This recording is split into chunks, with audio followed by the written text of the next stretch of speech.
Okay, well, this seems to be a pattern. Every time I take out a boat, sailboat for the first time, something goes wrong. This ratchet strap got loose apparently, and the whole boat slid right off. It was only connected at the nose and it slid on the ground. It turned sideways and did this. Went right through the 4-ounce fiberglass, so I have to repair that and repair that. It just, luckily nothing else happened. Right, there's the patchwork for the scrape. And that is for the crack. Hopefully that will adhere. All right, here's the repair job. I already took the tape and everything off of this area.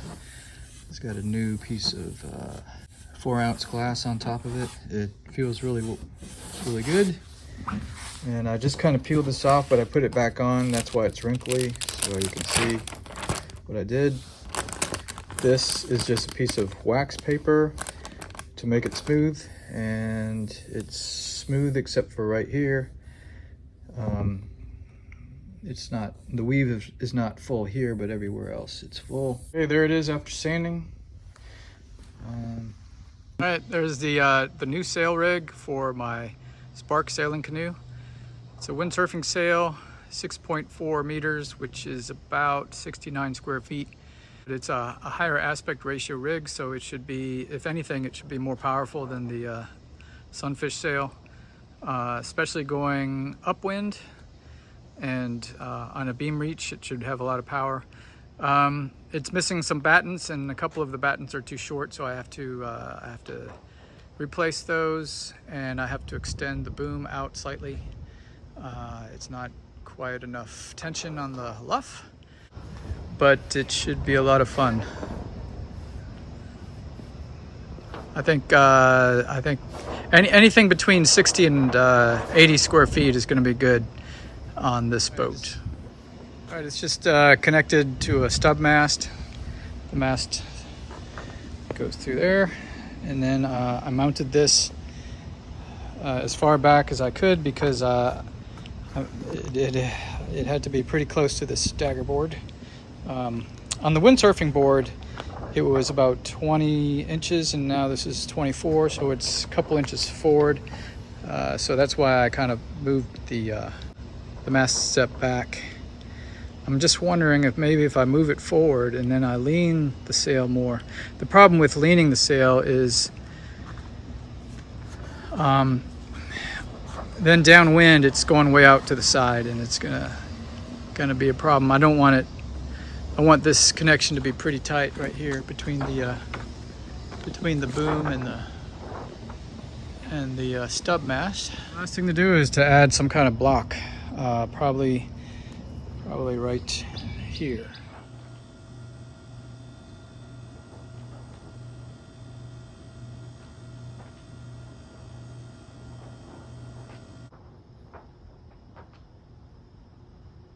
Okay, here's the hiking bench that I made for the punt. I'm not really going to sail the punt anymore, so and these blocks are not quite in the right position, so I'm going to cut them off.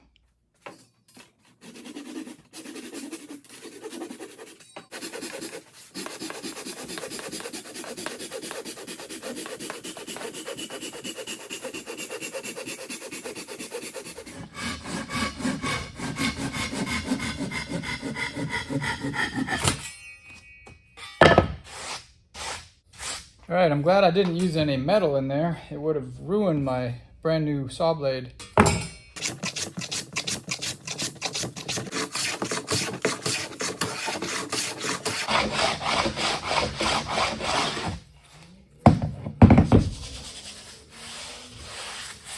All right, it really pays to have sharp tools.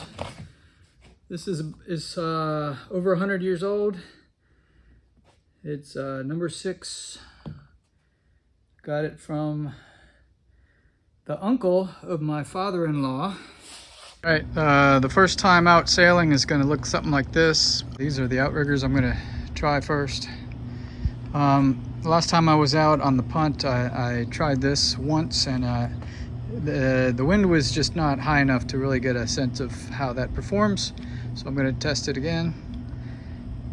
This one worked really well, and I made some improvements.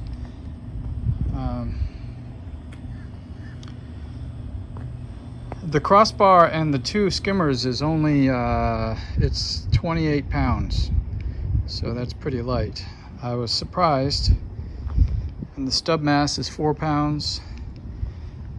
And the bench, I don't know what the bench is. I forgot to weigh the bench. But I still have to figure out where I'm gonna attach the bench so that when I get on the boat, everything is still balanced. All right, there's the sail. It's only 18 pounds. All right, there's everything put together. I might change the bench. I don't know. I don't know about this bench.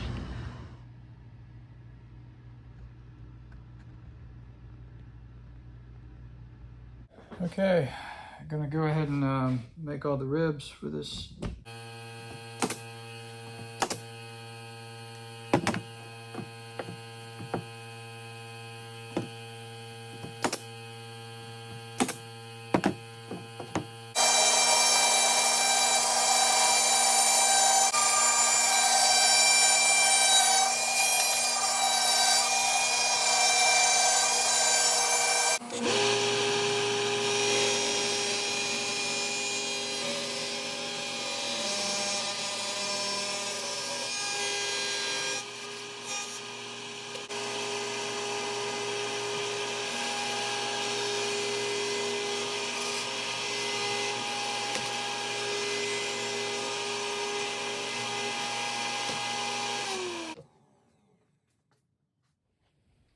Okay, here are the ribs, all identical, using a router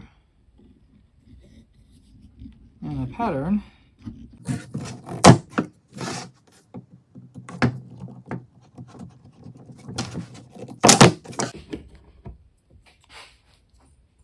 Okay.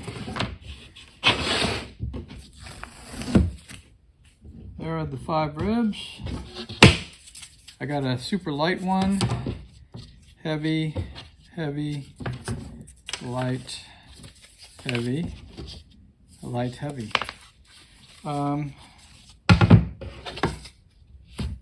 Actually, I don't need that one. It's the pattern.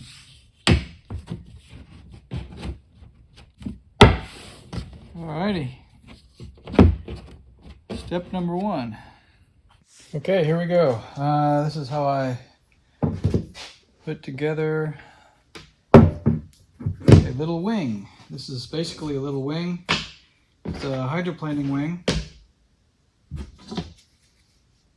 This is the this extrusion is the transom of the wing. Okay, so I'm going to use a combination of hot glue and Titebond 3. Titebond 3 takes longer to dry, but it's stronger.